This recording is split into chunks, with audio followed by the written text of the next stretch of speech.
bien sur Radio Kids TV, le meilleur de la jeunesse télévisuelle, disponible sur vos tablettes, vos smartphones et vos écrans d'ordinateur. Prochainement à la télévision, et vous regardez Le Monde de Jerry, le premier grand rendez-vous scientifique de la soirée. Yeah! Nous sommes de retour pour encore une heure ensemble de 19 jusqu'à 20h. Et tout de suite, c'est l'heure de votre journal. C'est parti!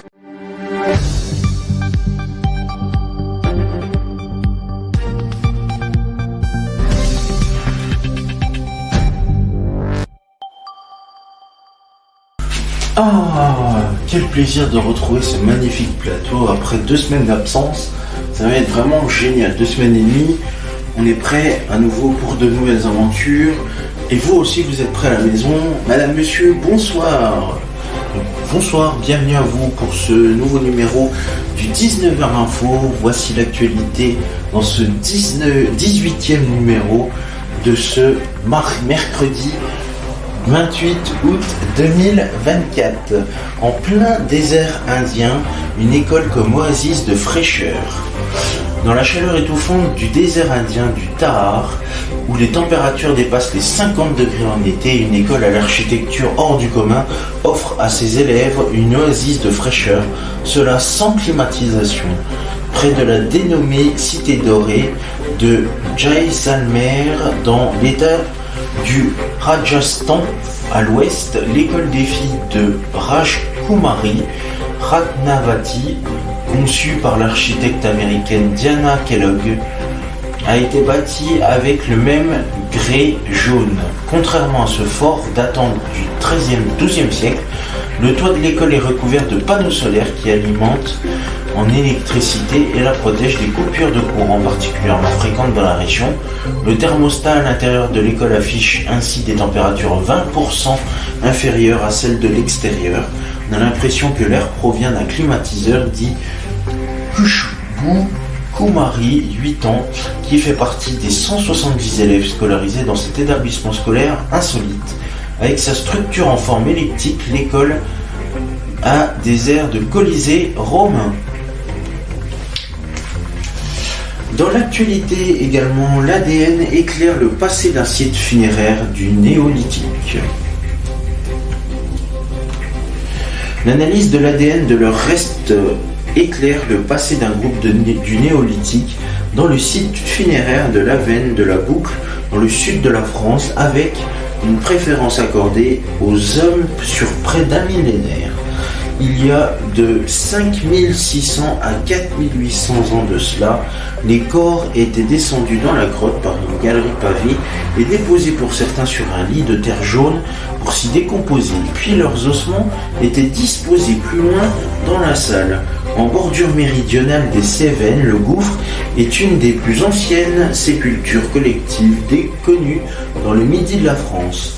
Découvert en 1954, Lavenne de la Boucle a commencé à être fouillé 20 ans plus tard, mettant au jour les milliers d'ossements d'environ 75 individus, accompagnés de milliers de tessons de céramique, d'éléments de parure et de petits objets. Il conserve une grande part de mystère sur le sens des pratiques funéraires d'une époque qui n'a laissé aucune trace écrite dans cette région du monde.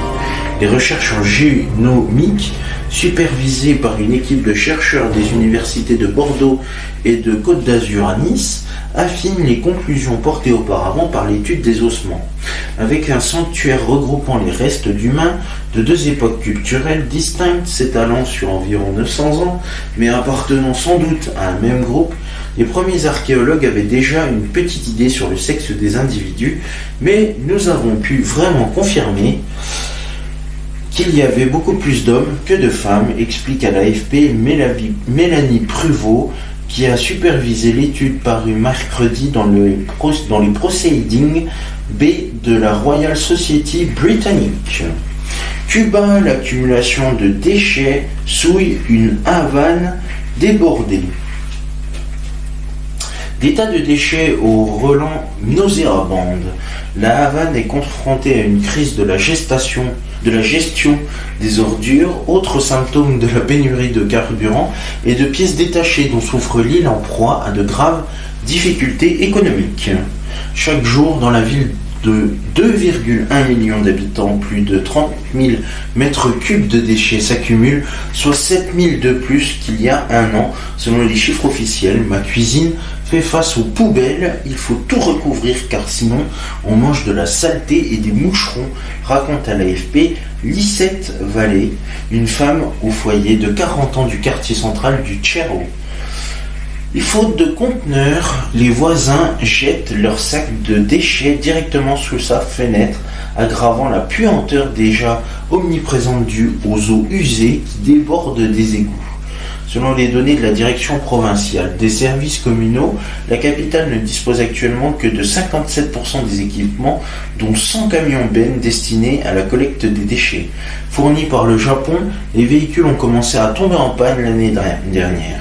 En raison de l'embargo américain, il est impossible d'obtenir les pièces nécessaires pour les réparer, ont récemment expliqué les autorités locales au journal d'État Gramma.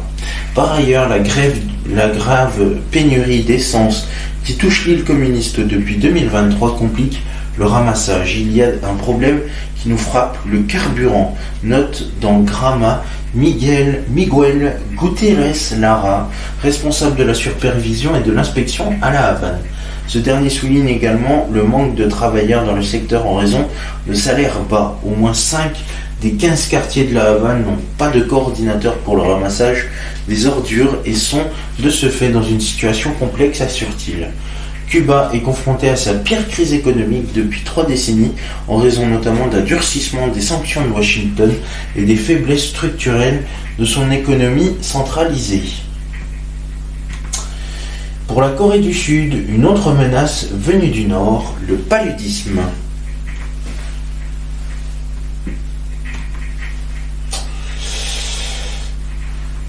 Juste au sud de la frontière intercoréenne lourdement fortifiée, un dispositif de surveillance fonctionne 24 heures sur 24, pas pour détecter des missiles ou des mouvements de troupes, mais pour attraper les moustiques porteurs de paludisme venus du Nord.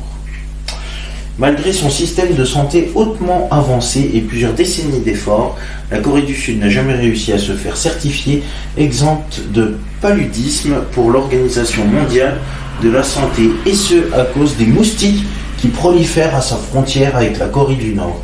Séoul a lancé cette année la première alerte nationale à la malaria de son histoire. Selon les scientifiques, le changement climatique qui entraîne des printemps plus chauds et davantage de pluie amènera dans la péninsule plus de moustiques porteurs de malaria si les deux Corées ne coopèrent pas contre ce fléau. Le cœur du problème est la zone démilitarisée, large de 4 km, qui court le long des 250 km de frontières. Une zone tampon instituée à la fin du conflit coréen en 1953 pour séparer les deux pays toujours officiellement en guerre. Densément boisée et marécageuse, infestée de champs de mines, la DMZ est quasiment vierge de toute activité humaine depuis plus de 70 ans. Elle est devenue un sanctuaire pour la faune sauvage, oiseaux migrateurs, cervidés, reptiles et même ours noirs d'Asie, mais aussi un paradis pour les moustiques, lesquels ont un rayon d'action jusqu'à 12 km. La DMZ est peuplée de nombreux animaux sauvages servant de source de sang aux moustiques qui y déposent en plus de vastes étendues d'eau stagnantes pour pondre leurs œufs, explique Kim Yoon-woo, scientifique à l'agence coréenne de contrôle et de prévention des maladies. En 1993, la Corée du Sud pensait avoir éradiqué la malaria, aucun cas local n'ayant été signalé depuis une dizaine d'années, mais cette année-là, un soldat servant le long de la DMZ était infecté. Depuis, la maladie progresse. Un total de 747 cas ont été dénombrés en 2023 contre 420 en 2022.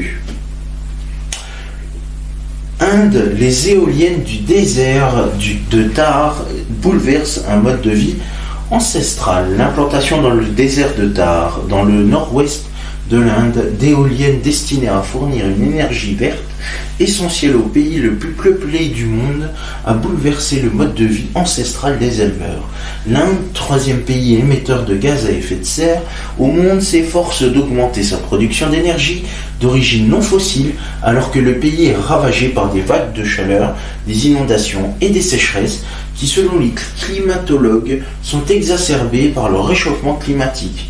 Mais les habitants des zones utilisées pour la production d'énergie renouvelable estiment que leurs besoins ont été sacrifiés au nom de l'intérêt général.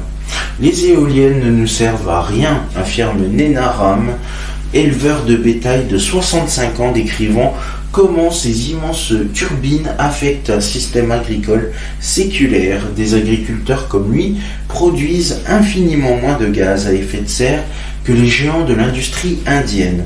Gros consommateurs de charbon, dans l'ouest de l'état du Rajasthan, la majeure partie du désert de Thar, l'implantation d'éoliennes a de fait réduit la superficie des pâturages consacrés à l'élevage des chameaux, des bovins et des chèvres, qui sont à la base de l'économie, entraînant une chute de la production de lait. Les oasis du désert de Thar, protégées par les habitants depuis des siècles, fournissent l'eau indispensable à l'économie basée sur l'élevage de chameaux, de bovins et de chèvres. Les éleveurs paient un lourd tribut, pointe Jitendra Kumar, employé dans une clinique locale. Leurs terres ont été confisquées. Les éoliennes occupent les terres destinées au pâturage. Jeu d'argent en ligne, l'Indonésie se bat contre une nouvelle addiction. Quand son épouse lui a demandé pourquoi il n'envoyait plus d'argent dans son village, Surya, vendeur de snacks, s'est effondré. Il lui a avoué avoir perdu plus de 10 000 euros au jeu, une petite fortune quand son salaire mensuel ne dépasse pas 230 euros. Si je perdais gros, j'étais déterminé à regagner ce que j'avais perdu, quoi qu'il arrive, même si je devais emprunter de l'argent. Confié à l'AFP, ce père de 2 enfants âgé de 36 ans qui a refusé de donner son vrai nom. Si les jeux de hasard sont illégaux dans le pays à majorité musulmane, les contrevenants risquant jusqu'à 6 ans de prison, environ 3,7 millions d'Indonésiens sur 270 millions d'habitants, s'y sont livrés l'an passé, misant plus de 20 milliards de dollars, 17 milliards d'euros, selon les chiffres officiels. Ces statistiques alarmantes ont incité le président Joko Widodo a créé en juin un groupe de travail dédié.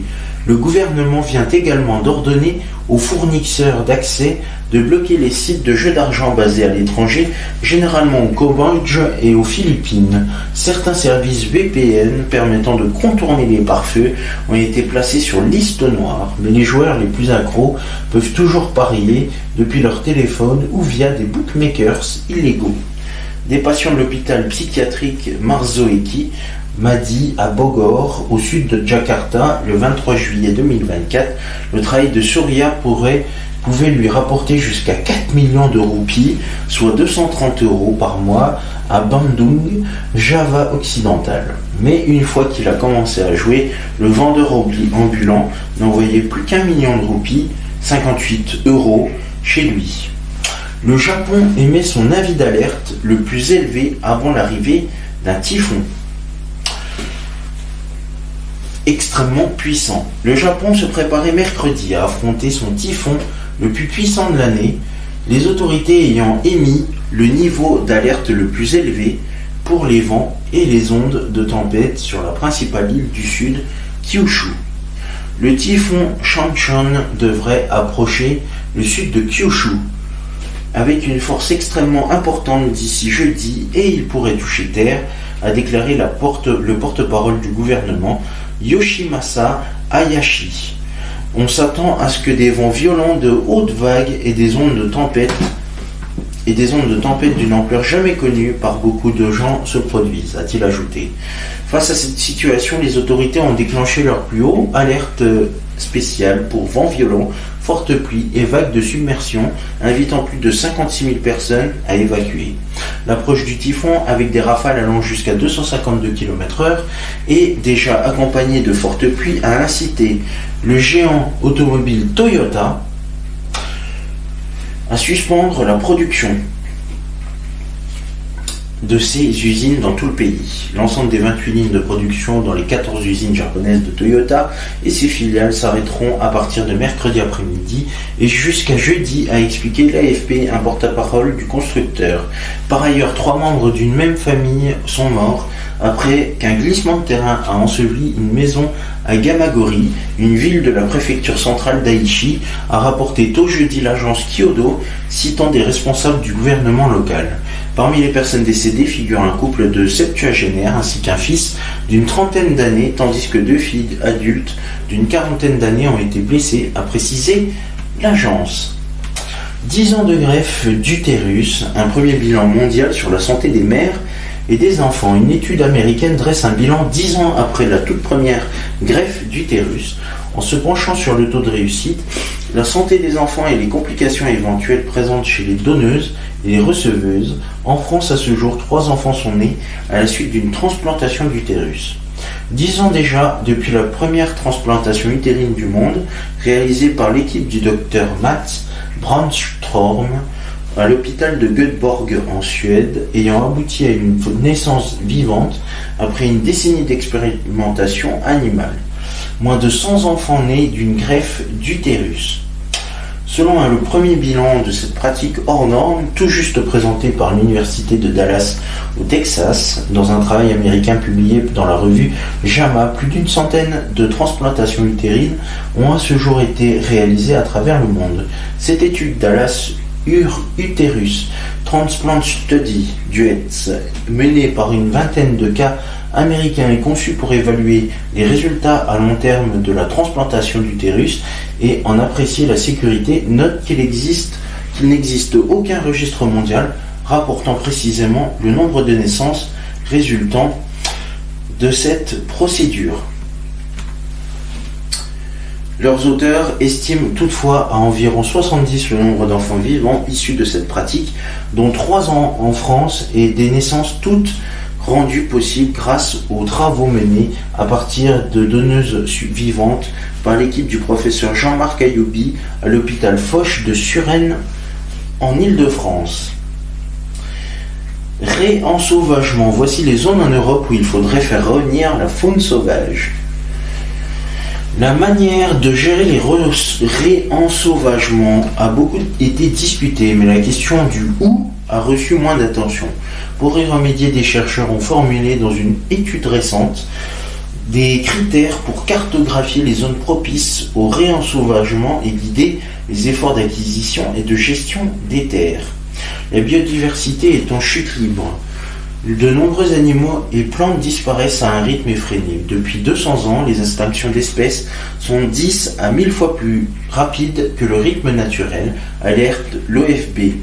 Alors que l'Europe s'efforce d'atteindre les objectifs de zones protégées d'ici 2030, le réensauvagement semble être une stratégie prometteuse en rétablissant les interactions trophiques, ensemble des interactions d'ordre alimentaire entre les êtres vivants d'un écosystème et en favorisant l'autorégulation des écosystèmes. Il contribue à lutter contre la perte de biodiversité. Starlink, cette rentrée atmosphérique illustre son empreinte, l'empreinte du réseau des satellites d'Elon Musk sur le ciel nocturne. Ce phénomène lumineux a été vu en France, en Suisse, au nord de l'Italie et au sud de l'Allemagne. Les méga-constellations de satellites comme Starlink posent de sérieux problèmes pour l'observation astronomique en créant une pollution lumineuse qui perturbe les recherches scientifiques. Hier soir, le spectacle était dans le ciel. De nombreux internautes ont posé sur les réseaux sociaux les images de ce qui ressemblait à la rentrée dans l'atmosphère d'une météorite. A-t-il souvent été écrit? Il s'avère que cela n'en était pas un. Encéphalite équine de l'Est. Ce virus mortel transmis par le moustique et qui inquiète les États-Unis. Une personne est décédée dans le nord des États-Unis des suites d'une encéphalite équine de l'Est. Une rare maladie transmise par le moustique ont été annoncées mardi 27 août 2024 les autorités sanitaires locales. Le département de santé de l'État du New Hampshire a identifié dans un communiqué le patient comme un adulte originaire de la ville de Hampstead sans fournir de précisions supplémentaires sur son genre ou son âge. La personne avait été hospitalisée en raison d'une grave détérioration du système nerveux central et est décédée des suites de la maladie, précise le communiqué. Papillomavirus, la vaccination au collège reconduite à la rentrée. La vaccination des élèves de 5e contre le papillomavirus HPV, qui avait connu un début poussif l'an dernier, sera reconduite pour la nouvelle année scolaire, ont indiqué mercredi à l'AFP les ministères de la Santé et de l'Éducation.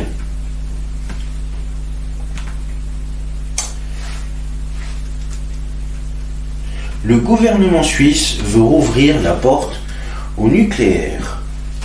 Le gouvernement suisse s'est dit mercredi favorable à un éventuel retour du nucléaire à long terme face aux évolutions du marché de l'électricité et aux incertitudes.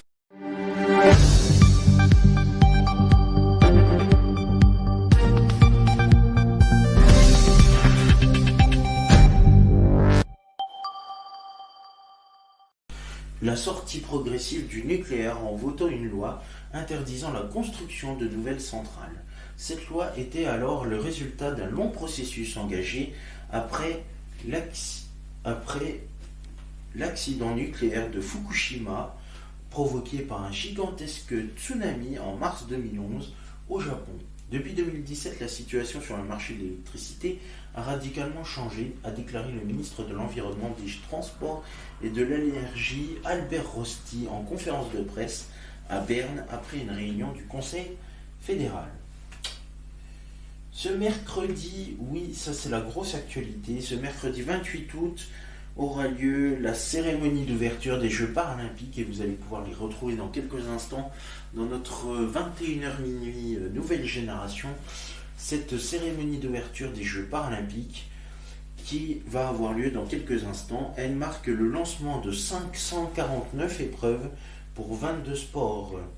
Face à la multiplicité et la complexité des handicaps moteurs, visuels, mental, etc., vous vous demandez peut-être comment garantir des épreuves équitables entre chaque concurrent. Et oui, comment les épreuves peuvent-elles être équitables ? Eh bien, c'est le jour J, à quelques heures de la cérémonie d'ouverture des Jeux paralympiques de Paris 2024. Voici quelques clés pour comprendre la classification des compétitions à venir. Les Jeux paralympiques de Paris comptent 549 épreuves médaillées pour 23 disciplines contre 329 pour la quarantaine de disciplines des Jeux olympiques passés. Cet écart s'explique par la diversité des catégories d'épreuves au sein de chaque sport paralympique en fonction du handicap de l'athlète. Par exemple, en para-athlétisme, il existe une épreuve de 100 mètres réservée aux personnes non-voyantes, distincte de celle des personnes présentant un handicap mental. Et certaines catégories, comme celle des courses en fauteuil roulant, sont aussi divisées en plusieurs étapes, en plusieurs épreuves, en fonction du degré du handicap des athlètes. L'amour rend aveugle, comme peut-en témoigner la mouche du vinaigre. Tiens donc, ça alors, on va voir ça tout de suite.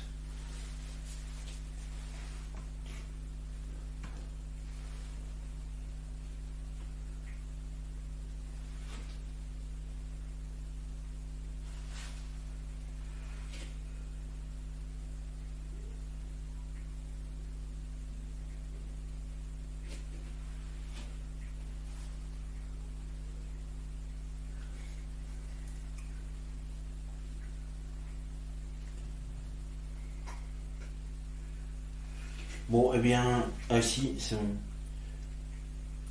L'amour rend aveugle, d'après le dicton, et la mouche du vinaigre peut littéralement en témoigner, selon l'étude d'une équipe de biologistes britanniques parue dans Nature mercredi. La drosophile de son vrai nom ne passe pas seulement son temps à tourner en rond autour des fruits trop mûrs ou des poubelles, elle cherche aussi à se reproduire, et dans le cas du mâle, avec une telle ardeur qu'elle en vient à ignorer un risque de prédation. Une équipe internationale menée par des chercheurs de l'université de Birmingham a pour la première fois identifié le réseau de neurones gouvernant cette prise de décision et le rôle prééminent qui y joue un messager, la dopamine. Quand le mâle effectue sa cour et est proche de l'accouplement, on constate très bien que quand on introduit une menace, il ne la voit simplement pas, a expliqué le docteur Carolina Rezaval qui a supervisé l'étude. Au Brésil, la fumée d'incendie hors norme fait suffoquer et inquiète. À Brasilia, les bâtiments iconiques aux courbes futuristes signés de l'architecte Oscar Niemeyer sont noyés depuis plusieurs jours par un épais et inquiétant nuage de fumée, la faute aux incendies hors normes qui font suffoquer plusieurs régions du Brésil. J'habite à Brasilia depuis 30 ans, c'est la première fois que je vois ce genre de fumée, dit Moacir do Nascimento Santo. Ce chauffeur de 47 ans est préoccupé pour la santé de ses 2 enfants en bas âge. Dans la fumée, cela compromet notre respiration, notre vision, et c'est inquiétant pour les enfants. Ils souffrent avec toute cette fumée, dit-il à l'AFP. Dans la capitale du Brésil, ville aux nombreux espaces verts fondés en 1960, les quelques 2,8 millions d'habitants étaient habitués à un air pur et à un ciel bleu limpide durant la saison sèche d'avril à septembre. Mais à présent, un grand nombre d'entre eux utilisent des masques de protection pour sortir de chez eux. Les fusées Falcon 9 de SpaceX clouées au sol après un incident. Les fusées Falcon 9 de SpaceX, les plus utilisées par l'entreprise, sont clouées au sol jusqu'à nouvel ordre. Après un rare incident, ont annoncé mercredi les autorités américaines, alors que les 2 équipages doivent embarquer sous peu à bord de ce véhicule. Ce contretemps risque notamment de retarder le décollage de la mission Polaris Dawn, qui a pour but de réaliser la première sortie spatiale privée de l'histoire. Le lancement a été 2 fois reporté ces jours-ci à cause d'un problème technique puis de la météo. Une nouvelle date est désormais en suspens. Mercredi, avant l'aube, une fusée Falcon 9 transportant des satellites Starlink de l'entreprise, un service fournissant une connexion satellitaire à Internet, a décollé sans problème depuis la Floride. Après avoir largué sa cargaison, le premier étage de la fusée est comme d'habitude redescendu pour se poser sur une barge en mer. Ce processus, la grande innovation de SpaceX, permet à l'entreprise de réutiliser cette partie du véhicule et ainsi casser les coûts. Mais une vidéo de la manœuvre a montré le premier étage prenant feu au moment d'atterrir sur la barge, puis basculant sur le côté. Il s'est renversé, a ensuite confirmé l'entreprise du milliardaire Elon Musk sur X, en précisant qu'il s'agissait du 23e vol de l'engin. Le Canada au 4e rang des pays émetteurs de carbone en 2023 à cause des feux de forêt. Des feux de forêt records ont propulsé l'année dernière le Canada parmi les 4 premiers pays émetteurs de gaz à effet de serre au monde, selon une étude diffusée mercredi qui met également en doute la capacité future des forêts du pays à capturer et stocker des quantités significatives de dioxyde de carbone. Un nombre important de brasiers ont fait rage au Canada en 2023 et 15 millions d'hectares, soit 4% de la superficie forestière totale du Canada, brûlée et plus de 200 000 personnes évacuées. En examinant les données satellitaires relativement à la présence de carbone et les panaches de fumée des incendies qui ont brûlé de mai à septembre 2023, les chercheurs ont déterminé que 2,361 mégatonnes de dioxyde de carbone le Canada est ainsi passé de la 11e à la 4e place parmi les grands émetteurs de CO2 au monde, derrière la Chine, et l'Inde. Ça a diminué de façon inquiétante chez les adolescents. On constate l'augmentation du préservatif parmi les adolescents sexuellement actifs a baissé significativement entre les 10 ans, avec des proportions de sexualité protégée inquiétantes. L'Organisation mondiale de la santé publique, cette situation expose les jeunes à un risque important d'infections sexuellement transmissibles et de grossissement qui est de l'Est d'Europe. Dans un communiqué selon les données obtenues par de plus de 242 000 jeunes de 15 ans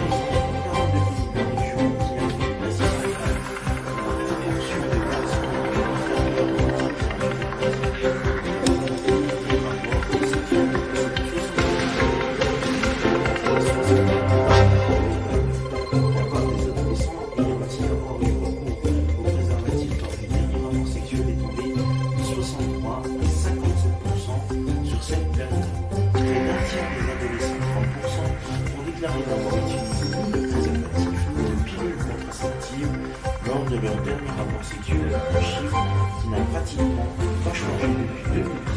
Le recours à la pilule est également resté assez stable entre 2014 et 2022, avec 26% des jeunes de 15 ans déclarant qu'eux-mêmes ou leurs partenaires ont utilisé la pilule contraceptive lors de leur dernier rapport sexuel. Le rapport montre également que 33% des adolescents issus de familles peu aisées déclarent notamment utiliser des préservatifs de pilule contraceptive contre 25% ceux issus de familles plus aisées.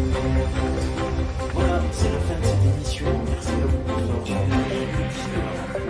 Prochain rendez-vous de l'actualité scientifique les Jeux paralympiques.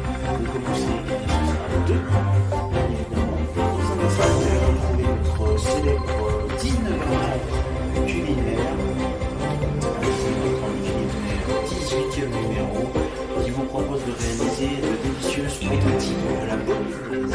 La belle voilà, je vous embrasse bien fort, je vous souhaite une excellente journée et une bonne appétit.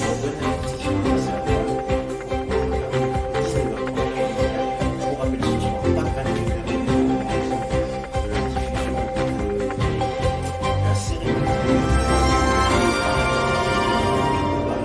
On se retrouve très vite pour de nouvelles aventures, c'est-à-dire demain, même heure. Merci.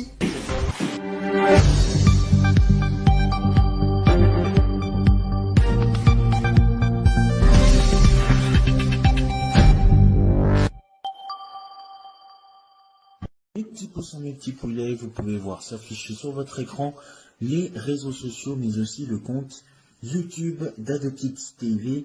Commentez, likez sur Facebook et Instagram et abonnez-vous à la chaîne YouTube d'AdoKids TV. C'est la fin de cette édition 100% scientifique. Merci à vous de votre fidélité et de nous avoir suivis. Tout de suite, vous allez retrouver votre rendez-vous culinaire consacré à la cuisine, bien évidemment.